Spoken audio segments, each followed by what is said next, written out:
Top 25 ಗೆ ಸ್ವಾಗತ. ನಾನು ಚೈತ್ರ ಅಂಚನಿ. ಕ್ಷಣದ 25 ಸುದ್ದಿಗಳನ್ನು ಕ್ವಿಕ್ ಆಗಿ ನೋಡೋಣ. ಕೇರಳದ ಹಲವೆಡೆ ಭಾರಿ ಮಳೆಯಾಗ್ತಾ ಇದೆ. ಮಲಪ್ಪುರಂನ ಹಲವು ಕಡೆ ಮಳೆಗೆ ಅವಾಂತರವೇ ನಡೆದು ಹೋಗಿದೆ. ಮಲಪ್ಪುರಂನಲ್ಲಿ ಬೃಹತ್ ಮರವೊಂದು ಧರೆಗುರುಳಿದೆ. ಅದೃಷ್ಟವಶಾತ್ ಯಾವುದೇ ಪ್ರಾಣಾಪಾಯ ಸಂಭವಿಸಿಲ್ಲ. ಸ್ಥಳೀಯರು ಹಾಗೆ ಅರಣ್ಯ ಇಲಾಖೆ ಅಧಿಕಾರಿಗಳು ಮರ ತೆರವುಗೊಳಿಸಿದ್ದಾರೆ.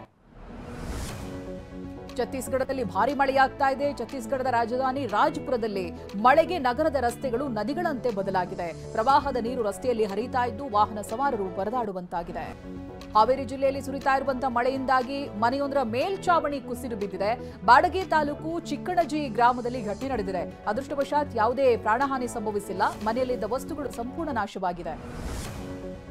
ಹಾವೇರಿ ಜಿಲ್ಲೆಯಲ್ಲಿ ಭಾರಿ ಮಳೆಯಿಂದ ಕೆರೆಗಳ ಒಡ್ಡು ಒಡೆದು ಅಪಾರ ಪ್ರಮಾಣದ ಬೆಳೆ ಹಾನಿಯಾಗಿದೆ. ಬಾಡಗಿ ತಾಲೂಕಿನ ದುಮ್ಮಿಹಾಳ ಗ್ರಾಮದಲ್ಲಿ ಲಕ್ಷಾಂತರ ರೂಪಾಯಿ ಮೌಲ್ಯದ ಮೆಕ್ಕೆಜೋಳ, ಭತ್ತ, ಅಡಕೆ ಸೇರಿದಂತೆ ತೋಟಗಾರಿಕೆ ಬೆಳೆಗಳು ನಾಶವಾಗಿವೆ. ಚಿಕ್ಕಮಗಳೂರಿನ ಶೃಂಗೇರಿ ಶಾರದಾ ಮಠದ ಸುತ್ತಮುತ್ತಲಿನ ಪ್ರದೇಶದಲ್ಲಿ ನೆರೆ ಆತಂಕ ಶುರುವಾಗಿದೆ. ತುಂಗಾ ನದಿ ಅಪಾಯದ ಮಟ್ಟ ಮೀರಿ ಹರಿತಾ ಇದೆ. ಹೀಗಾಗಿ ಮಠಕ್ಕೆ ಸಂಪರ್ಕಿಸುವ ಪ್ಯಾರಲಲ್ ರಸ್ತೆ ಹಾಗೆ ಗಾಂಧಿ ಮೈದಾನ ಮುಳುಗಡೆಯಾಗಿದೆ. ಚಿಕ್ಕಮಗಳೂರಿನ ತರೀಕೆರೆಯಲ್ಲಿ ಮಳೆ ಗಾಳಿಗೆ ಹುಣಸೆ ಮರ ಬಿದ್ದಿದೆ. ಲಕ್ಕವಳ್ಳಿ ಕ್ರಾಸ್ ಬಳಿಯ ರಾಜ್ಯ ಹೆದ್ದಾರಿಗೆ ಅಡ್ಡಲಾಗಿ ಮರ ಧರಾಶಾಹಿಯಾಗಿದೆ. ಇದರಿಂದ ಕೆಲಕಾಲ ವಾಹನ ಸಂಚಾರ ಅಸ್ತವ್ಯಸ್ತಗೊಂಡಿತ್ತು. ಅಗ್ನಿಶಾಮಕ ಸಿಬ್ಬಂದಿ ಮರ ತೆರವುಗೊಳಿಸಿದ್ದಾರೆ. ಶಿವಮೊಗ್ಗ ಜಿಲ್ಲೆಯಲ್ಲಿನೂ ಕೂಡ ಧಾರಾಕಾರ ಮಳೆಯಾಗ್ತಾ ಇದೆ. ತೀರ್ಥಹಳ್ಳಿಯ ಆಗುಂಬೆಯಲ್ಲಿನ ಮಾಲತಿ ನದಿ ತುಂಬಿ ಹರಿತಾ ಇದೆ. ನಾವಳ ಬಳಿ ರಸ್ತೆ ಸಂಪೂರ್ಣ ಜಲಾವೃತವಾಗಿದೆ. ಇದರಿಂದ ಸ್ಥಳೀಯರು ಪರದಾಡುವಂತಾಗಿದೆ.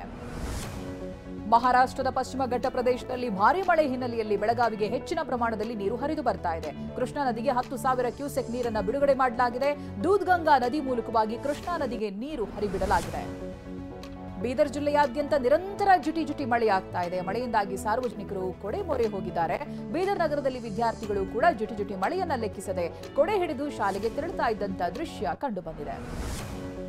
ಸಿಎಂ ಸಿದ್ದರಾಮಯ್ಯ ಅಭಿವೃದ್ಧಿ ಕೆಲಸವನ್ನ ನಾಲ್ವಡಿ ಕೃಷ್ಣರಾಜ ಒಡೆಯರ್ಗೆ ಹೋಲಿಸಿರುವಂತಹ ಯತೀಂದ್ರ ಸಿದ್ದರಾಮಯ್ಯ ವಿರುದ್ಧವಾಗಿ ವಿಪಕ್ಷ ನಾಯಕ ಆರ್ ಅಶೋಕ್ ಕಿಡಿಕಾರಿದ್ದಾರೆ. ಒಡೆಯರನ್ನ ಸಿಎಂಗೆ ಹೋಲಿಸಿದ್ದು ಅಪಹಾಸ್ಯ. ನಾಲ್ವಡಿ ಕೃಷ್ಣರಾಜ ಒಡೆಯರಲ್ಲಿ ಸಿಎಂ ಎಲ್ಲಿ ಅಂತ ಪ್ರಶ್ನಿಸಿದ್ದಾರೆ. ಮಹಾರಾಜರಿಗೆ ಸಿದ್ದರಾಮಯ್ಯರನ್ನ ಹೋಲಿಸಿ ಮಾತನಾಡಿದ ಯತೀಂದ್ರ ವಿರುದ್ಧ ಸಂಸದ ಯದುವೀರ್ ಕಿಡಿಕಾರಿದ್ದಾರೆ. ಯಾರು ಯಾರನ್ನೂ ಹೋಲಿಕೆ ಮಾಡೋದು ಸರಿಯಲ್ಲ, ಅವ್ರಿಗಿಂತ ಜಾಸ್ತಿ ಕಡಿಮೆ ಅಂದ್ಕೋಬಾರದು ಅಂತ ಹೇಳಿದ್ದಾರೆ. ಯತೀಂದ್ರ ಸಿದ್ದರಾಮಯ್ಯ ವಿರುದ್ಧ ಎಚ್ ವಿಶ್ವನಾಥ್ ಆಕ್ರೋಶವನ್ನ ಹೊರಹಾಕಿದ್ದಾರೆ. ಸಿದ್ದರಾಮಯ್ಯ ಯಾವಾಗ್ಲೂ ನಾನೇ ಅಂತಾರೆ. ಡಾಕ್ಟರ್ ಯತೀಂದ್ರ ಇನ್ನೂ ಬೆಳೆಯೋ ಹುಡುಗ, ಈಗಲೇ ದುರಹಂಕಾರದ ಮಾತುಗಳು ಸರಿಯಲ್ಲ. ಯತೀಂದ್ರ ಇಂತಹ ದೌಲತ್ಗಿರಿ ಮೊದಲು ಬಿಡ್ಲಿ ಅಂತ ಹೇಳಿದ್ದಾರೆ. ಕಾರ್ಗಿಲ್ ವಿಜಯ ದಿವಸ್ ಹಿನ್ನೆಲೆ ಸಿಎಂ ಸಿದ್ದರಾಮಯ್ಯ ಬೆಂಗಳೂರಿನ ರಾಷ್ಟ್ರೀಯ ಸೈನಿಕ ಸ್ಮಾರಕದಲ್ಲಿ ವೀರಗಲ್ಲು ಲೋಕಾರ್ಪಣೆ ಮಾಡಿದ್ದಾರೆ. ಹುತಾತ್ಮ ಯೋಧರಿಗೆ ಗೌರವ ಸಲ್ಲಿಸುವ ಸಲುವಾಗಿ ವೀರಗಲ್ಲು ನಿರ್ಮಿಸಲಾಗಿದೆ. 75 ಅಡಿ ಎತ್ತರದ ಈ ವೀರಗಲ್ಲು 400 ಟನ್ ತೂಕವಿದೆ.